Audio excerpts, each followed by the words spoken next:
Good evening, everyone. Good evening.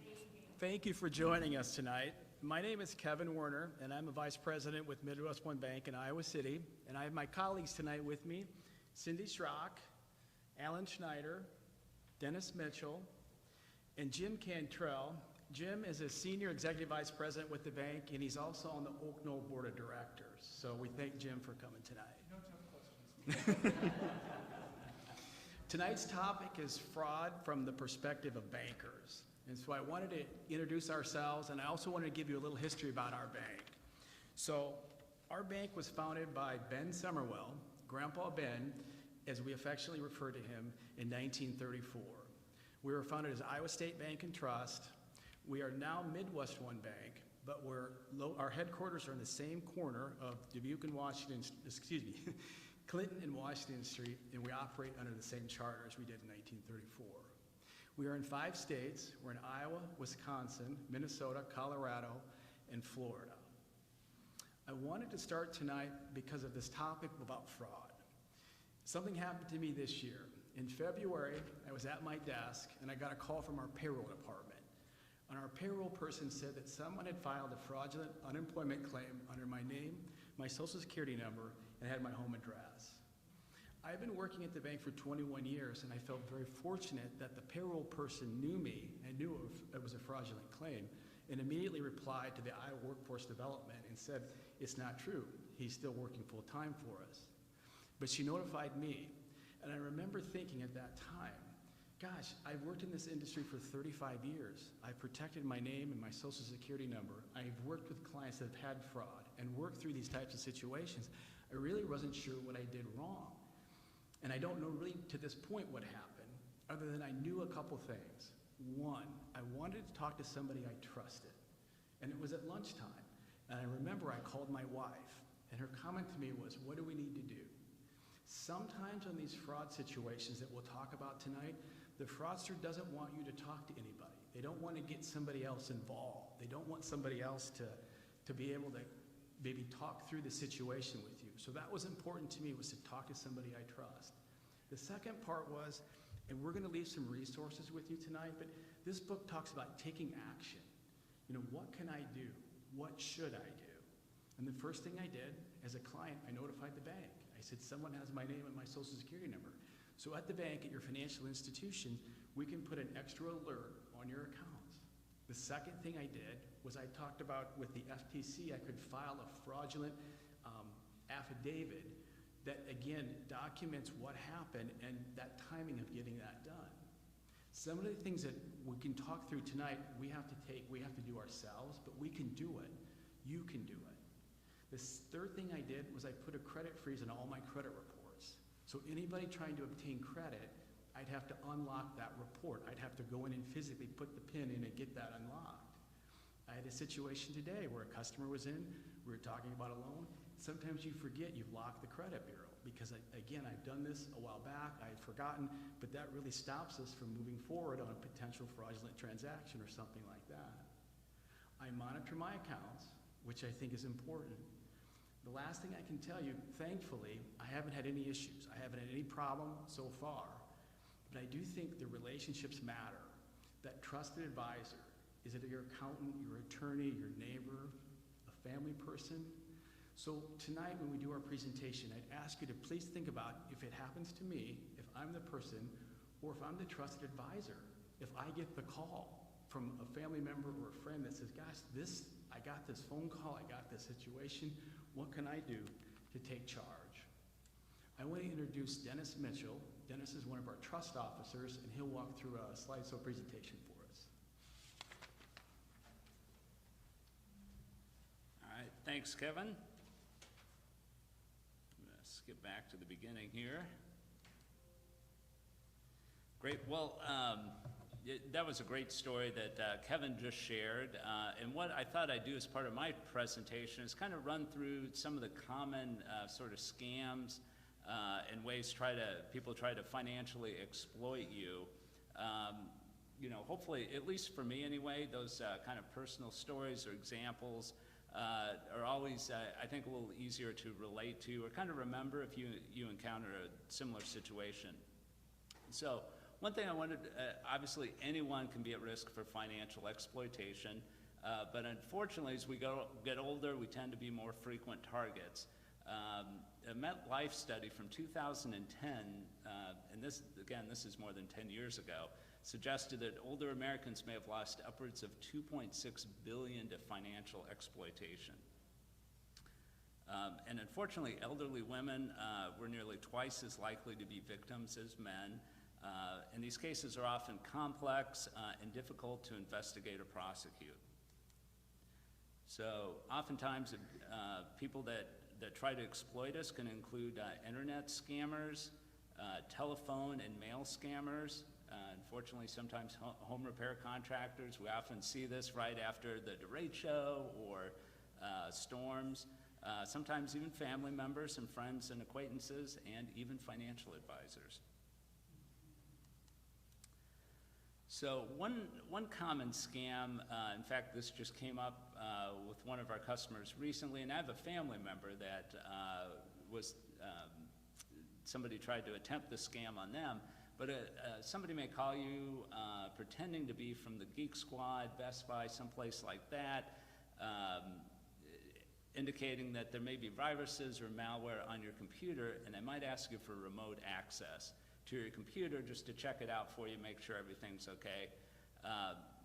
One piece of advice I'd give you, never give anybody remote access to your computer unless it's somebody that you've contacted or you've gone directly to. So once they have remote access, oftentimes at a later date, they'll make it appear they accidentally refunded you. They may tell you, hey, we overcharged you $40 for this particular item, we're gonna refund it to you. If they've got remote access to your computer, sometimes they're able to actually access bank accounts and make it appear that they're moving money around, when in fact it's just your own money. They might, show it either in QuickBooks or in Quicken, that they, that 40,000's been deposited to your checking account, when that's not the case.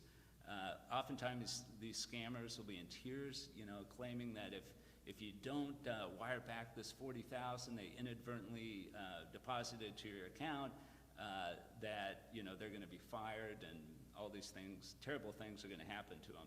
Oftentimes, unfortunately, these people are very persuasive.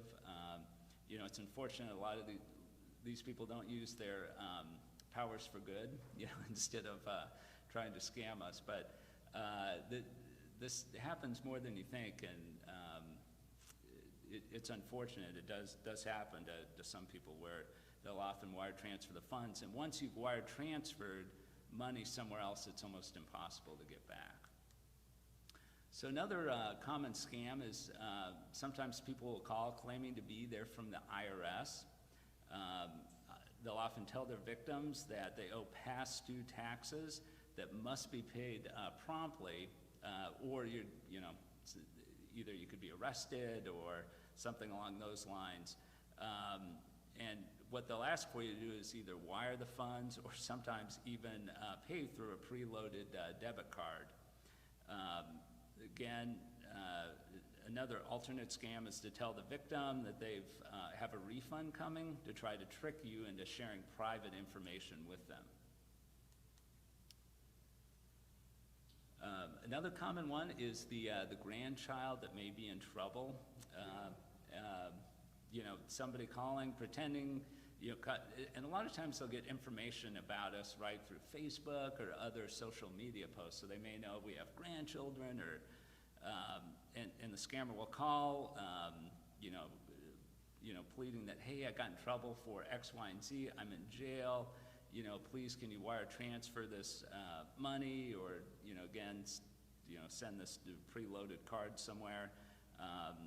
Trying to claim, and don't tell my parents. And again, unfortunately, it happens more than you think. And these are the type of things that often pull at our heartstrings, right? That they're trying to play on those emotions to get us to, unfortunately, send them money. Another common one is a lottery or sweepstakes scam, where you might receive a phone call, email, or letter that congratulates you on winning, some sort of sweepstakes or drawing, usually one that you have not even entered, and and the person will ask you for an upfront payment to cover a processing fee or taxes.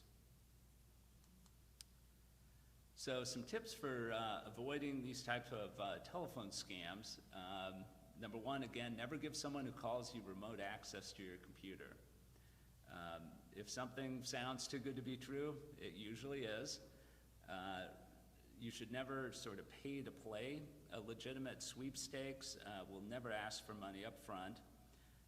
And always be suspicious of any pressure to send funds via wire transfer or a prepaid reloadable card. I would also encourage you to never take action without investigating. Going back to what Kevin mentioned before, always call somebody that you trust, kind of maybe talk it through, whether it's your banker, it's a friend, a family member, these things through, and do your own investigation. Look up the company online, see if this is something that's happened before. If the caller claims to be from an established organization, again, look up the number independently. And most importantly, never allow anyone to isolate or discourage you from seeking information, verification, support, or counsel from family members, friends, or trusted advisors. A lot of times these people will say, well, if you go to your bank to wire transfer the funds, don't tell them it's either for the grandchild or for whatever the case may be. Instead, just explain that I'm just wiring money to a friend that I know. They don't want you to be honest with the banker. They don't want you to call friends and family members. Again, most of the time these folks are going to try to isolate you. In terms of internet and email scams, oftentimes we'll get these sort of phishing emails where it might be an authentic looking email to try to get you to click on a link. May look like it's from a bank, but what they're trying to do is get you to disclose financial information such as your credit card details, credit card account numbers, social security numbers, etc. Basically, they're just trying to get your private account information so they can use it to commit fraud or identity theft against you. So some examples of emails you might get might indicate, we suspect an unauthorized transaction on your account. To ensure your account's not compromised, please click the link below and confirm your identity. Oftentimes the emails are along those lines. So what I would encourage you to do, if you get an email from the bank, contact your bank first, just to make sure it's an authentic email before you click on any links in the email itself.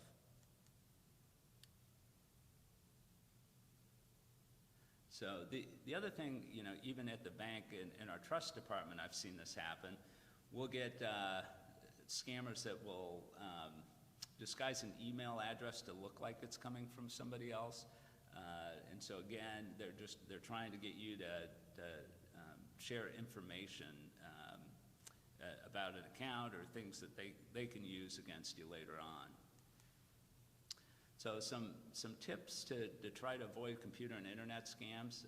Again, use trusted security software and make sure it's updated frequently. Never email financial information or account numbers. Email is not a secure method of transmitting personal information. And always be cautious about opening attachments and downloading files from emails.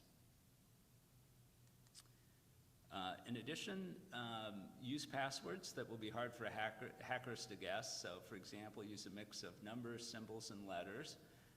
Oftentimes, what I try to do is come up with a phrase and then use the first letter of each word in that phrase as my password, and insert a number in there as well. So that can be kind of a handy trick to try to remember sort of a complicated password.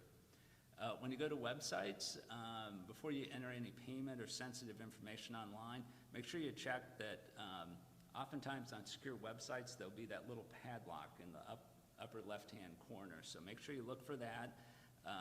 That basically means there's what's called an SSL certificate. Just means it's an encrypted website. And so you want to make sure that's in place before you enter any information. As Kevin mentioned before, if you're not somebody that's normally having to take out credit or loans, consider maybe a credit freeze. This is a free tool through the 3 credit reporting agencies that restricts access to your credit report and it makes it difficult for someone to take out credit in your name. So the only issue to keep in mind is if you do need to take out a loan, you do need to release that credit freeze before doing so, but you can put that back into effect. And then again, just be careful always about what you post about yourself on Facebook or other social media. Again, that's oftentimes how people get information about us that they can use later on. So it's usually good if you're going to post pictures, if you're on vacation somewhere, maybe wait till you get back from vacation to do that.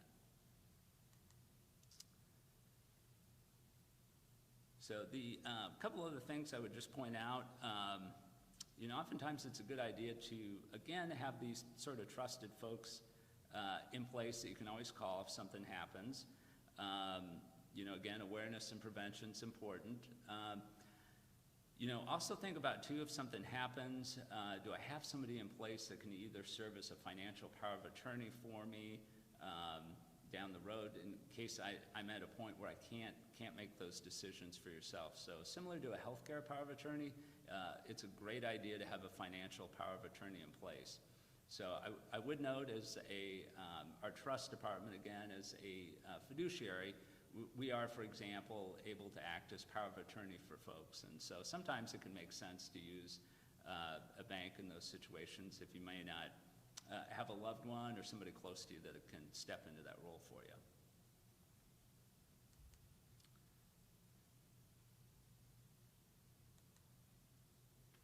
Yeah. And so again, I did put a couple of numbers on there too, as we talked about before. Again, probably the best thing anytime you get approached with some of these things that don't quite seem right, never allow yourself to be isolated. Just always make sure that you're talking to somebody to get good information. I did, as Kevin pointed out, we do have some handouts over here before you leave. I did bring a few handouts just on some common frauds that are happening here during the pandemic as well, and we have some other information over there too. So, great. Does anybody have any questions? I kind of ran through everything quickly here, but we don't want to keep you here too late tonight. Otherwise, at this point, I'm going to turn it over to Cindy Schrock. Cindy is one of our wonderful retail branch managers. As many of you may know, she manages the branch up on the hill here on Rochester Avenue for MidWestOne Bank. And I think like the rest of us, Cindy's going to share some stories for you. Yeah. Thanks. Thanks, Dennis. So thank you all for coming tonight. Kevin and I had the pleasure a couple weeks ago, Steve Cuppy and Dave Anson gave us the quarter tour around here, and it's just lovely. You have a beautiful home here, and we're in our final stages of setting up banking. We'll visit you maybe once a month. Kevin and I are the Oaknell bankers, and we go to Oaknell main office first and third Tuesdays. So we'd like to incorporate Oaknell East in that rotation for our bank. So yeah, my day job, as was mentioned, just up the hill, the Rochester Avenue branch. I've been there 20 years and helping families in our East Side location. I've enjoyed that, and I've actually helped a few of you to transition into Oaknell, and I value our relationships that we have developed over the years. So fraud, this is a tough one. This is really tough. We have seen cases rise and dollars lost increase. Fraudsters are professional. They're slick. They're good. They wear you down and they try to outsmart you. We've had doctors, professors, retired professionals, you name it. Many people have fallen victim to fraud. I'm going to cite a real-life fraud that happened recently at our branch. A client of ours fell for the grandson in jail scam. He started with, "Grandma, my voice is a little weird because of my cold. When I was on the way to the doctor, I had my cell phone and it fell to the floor and I actually hit the car in front of me. Grandma, I'm in jail. The police officer cited me for telephone use while driving. Don't tell Mom and Dad. Don't tell them. I'm in big trouble." That police officer Grandma, I need your help. Give them cash. Here's a case number, call, and the officer will give you instruction. A long scam ensued, strung out over 5 hours. She was completely bamboozled, and she followed the slick thief's words to a T. She had to lie about why she wanted to come in to get money from her bank account. We asked many questions. She acted normal. It was a large request, so we asked more questions. She lied again. We offered her a cashier's check because the amount was so large. We had to fill out other forms because the amount was so large. She told us her family was helping her remodel her house, and she insisted that she wanted to give them cash and thank them for helping her. So after a while, she became frustrated with all our questions and asking, and she insisted on taking cash out of her account, saying, "It's my money, I have it in my account, now give it to me." Hours later, she gave a courier boy who knocked on her door at her home the money. The story continues, but won't likely have a happy ending. The police are involved, but her loss will most likely never be recovered. We've been able to thwart many cases at the branch level at our bank, and sometimes we anger our clients initially. We've denied withdrawals, we've denied wires, some even international wires. At first, we're sort of scolded by them, and then we're thanked after the realization of the scam sheds light.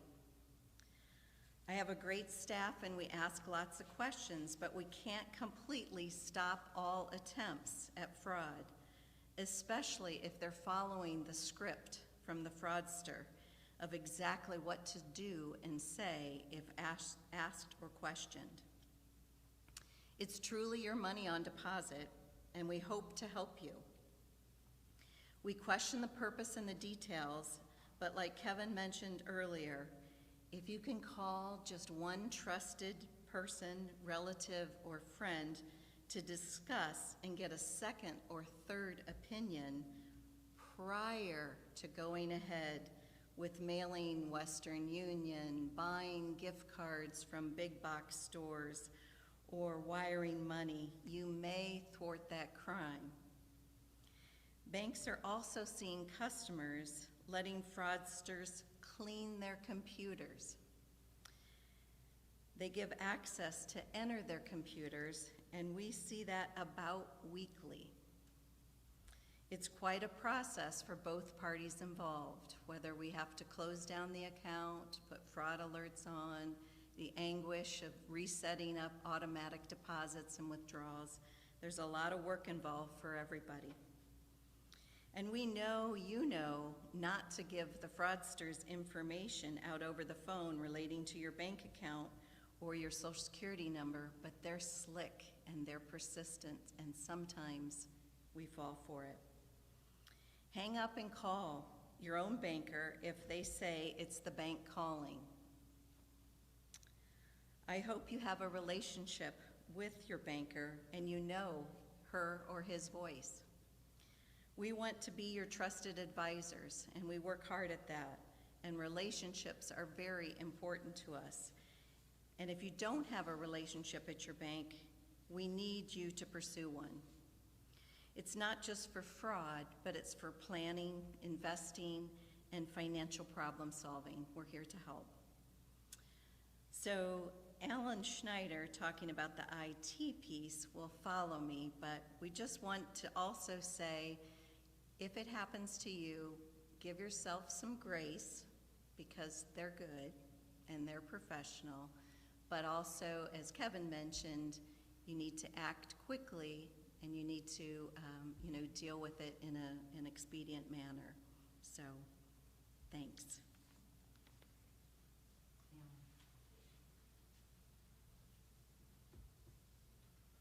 Hello, everyone. I'm Alan Schneider, and I'm the Information Security Officer at MidWestOne, and I'm here to speak with you tonight about some cybersecurity basics. So we've covered a lot of these topics. Kevin, Dennis, and Cindy have done a good job of outlining some of the things that we commonly see. And my job here, I guess, is just to go through a few bullet points.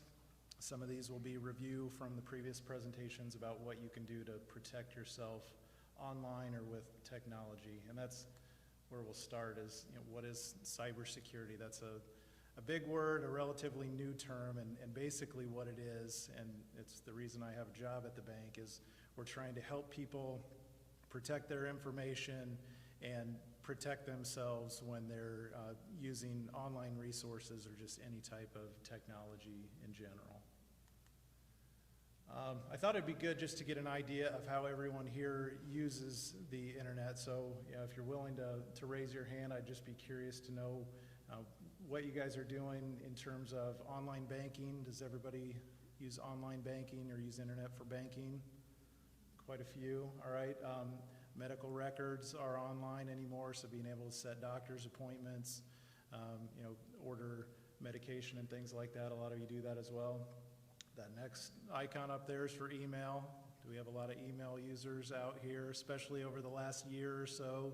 Email and social networking, so that's the Facebook symbol there, have been good ways to try to keep in touch with the ones we love that we can't be near during the pandemic. And then news and shopping, other ones. Do we have people that get their news online and do shopping online as well? And there's a ton of other ways as well. So we'll go into a few things that you can do to try to protect yourself. So this first question, I won't put anybody on the spot, but when you look at the number of people we have in this room, it's likely that we've got one or two that have been a victim of identity fraud in the past. Kevin has been at least a potential victim. And that's really, like Cindy said, they're looking for people who are trusting. They're looking for good guys like Kevin here. And when I think about it, I guess maybe I'm a little concerned that nobody's tried to steal my identity yet. Maybe that says something about me, but it's happening. We're seeing it frequently, especially over the last year and a half with all the stimulus payments and everything like that. The fraudsters were working overtime to try to get to your financial information and get to your funds. I don't think they probably dressed like this, but it was an easy picture to put up there. So the first thing I'll talk about is securing your devices, and Dennis mentioned this a little bit. So item number one is just installing security software or antivirus software on your desktop or laptop computers primarily. That software will try to protect against viruses, which are just malicious or bad programs that get on your computer from various sources. They can come from emails, they can come from websites and things like that. So they identify those and they try to keep them from running to keep your computer clean and make sure that information can't be taken off of your device. And then once you get that security software in place, you want to make sure it's updated, because these bad programs are constantly being updated by the bad guys. There are constantly new versions of them coming out every day, so it's critical that you keep your computer up to date with those security updates for the antivirus software and then just security updates for the device in general. So if any of you have phones or smartphones, there'll be updates for those as well, but your PC and your tablets and things like that typically will have an automatic update so that when new security software comes out or new security patches come out, you can make sure that gets installed and that your device is as safe as it can be. Keep devices in your possession is another important thing. So if somebody gets physical access to your computer, your phone, or your tablet, it's much easier for them to then get access to your account. So you want to try to make sure that you're not leaving it in places where it might get taken, or that you've always got an idea where that is and keep it in your possession. And then this has been mentioned a couple times, but it's worth repeating. Just beware of those computer repair scams. So it's not uncommon for you to see a message pop up on your computer or to have somebody call you and tell you there's a problem with your computer and they're trying to get access to that device. They might have you go to a website, or they'll send you an email and you click on a link, and once they get access to that device, again, it's just much, much easier for them to get access to the accounts that you might be accessing on that computer.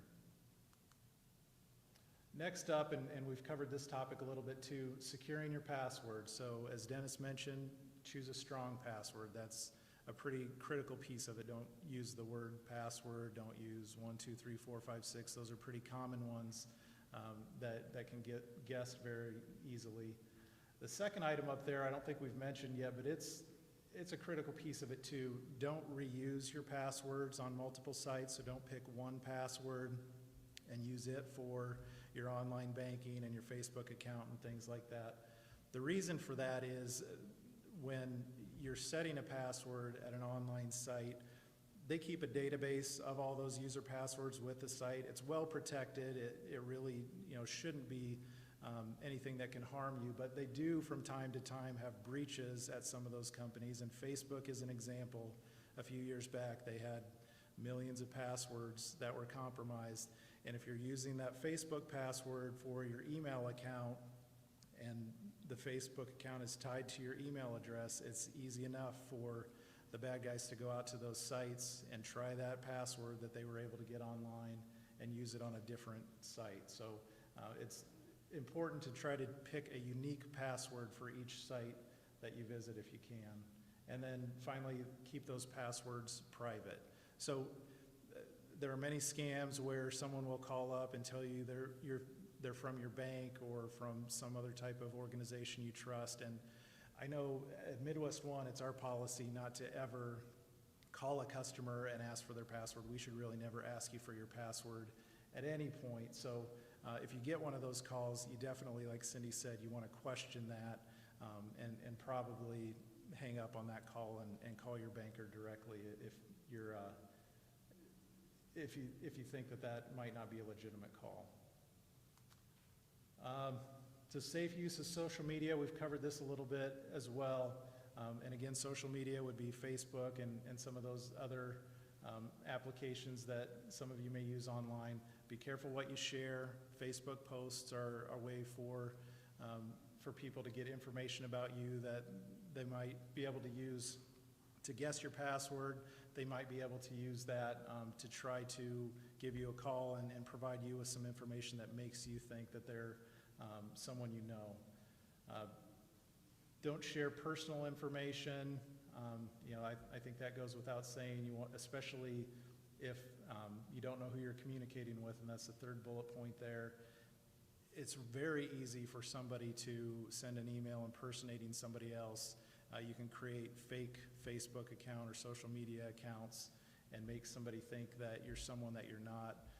A lot of people try to impersonate loved ones or family members, so it's important if you're having a conversation with someone online, whether it be email or social media, and something doesn't seem right, take the time to question that, ask questions, maybe reach out to that person by phone and make sure that who you're talking to is actually who you think it is.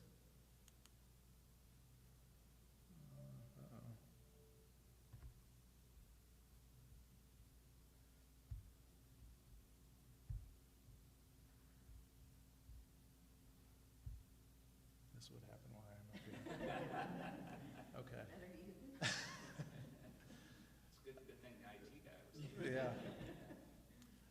Safe use of email, again, we've covered some of these points, but just like with social media, know who you're communicating with, especially if it's an email that you weren't expecting. Make sure that you verify who it is before you provide any information that might be personal or financial in nature. Like I said, be cautious of unexpected messages. That's probably one of the things that we tell our employees the most at the bank, is if it's something that you weren't expecting, especially if it has links or attachments, like is mentioned in the following bullet there, question that and maybe look into it a little bit before you click on those links or attachments. And then I think we've mentioned this a couple times too. If it sounds too good to be true, if an email sounds too good to be true, it probably is. Security of your bank information. Like I said, we are not going to reach out to you if you don't bank with MidWestOne. Your bank is most likely not going to reach out to you by phone or email and ask you for personal information out of the blue. So if you do get requests like that, you want to let somebody know, reach out to a person at the bank or whatever the organization may be, by phone, and just try to verify that they are actually the ones asking for that information. Make sure online sites are legitimate before you provide your account or credit card information. This is something that frequently happens with email phishing, like we mentioned before, so they can send links that direct you to a site that looks like a site that you're familiar with. It might be your bank site, it might be some other site that you're familiar with, but it's not actually that site. They're just using that as a form to collect credit card information or account information or the like. And then I think we mentioned this as well, but just check your statements regularly.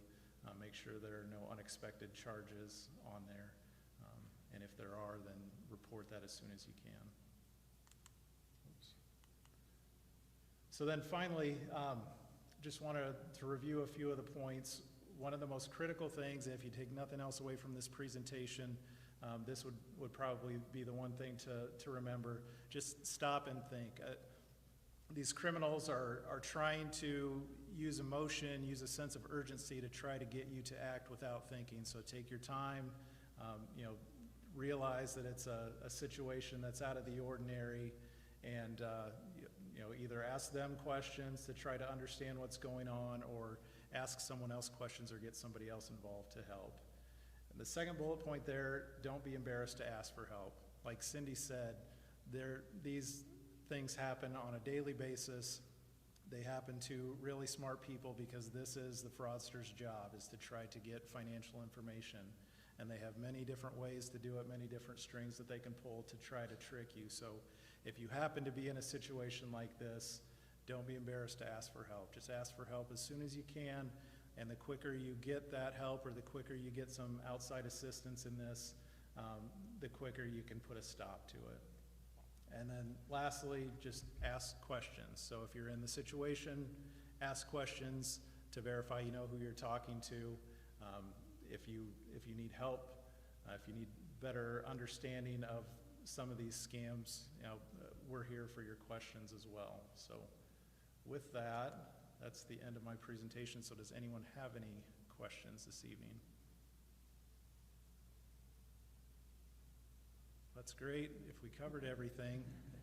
And if anything comes up, I think, we do have a question.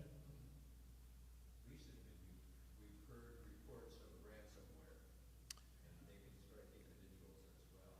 Can you comment about that? Yep, they can. So, and actually, I think ransomware probably initially started more with individual computers, but I think they've realized that larger corporations and municipalities and things like that are a target where they can probably get more money out of it. But it definitely does happen to personal computers.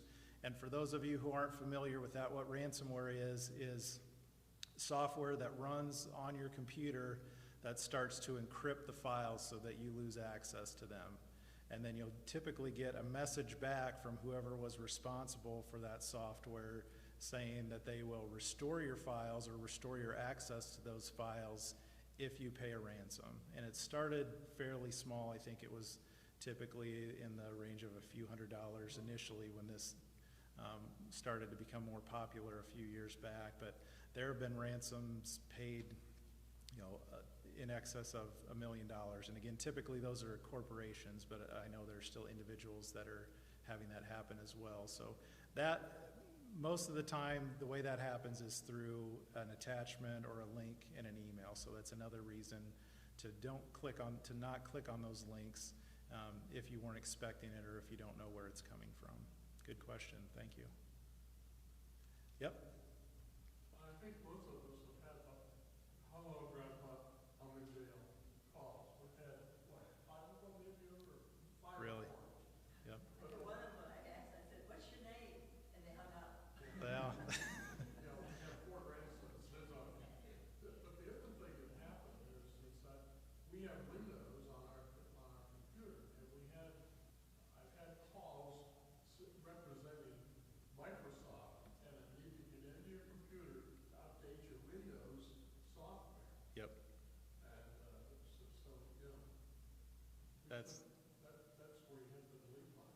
Yep, yeah, that's very common, and that's the criminals will use a name or a company name that they think you will trust to try to get that access. And again, it's very rare that you would get a call like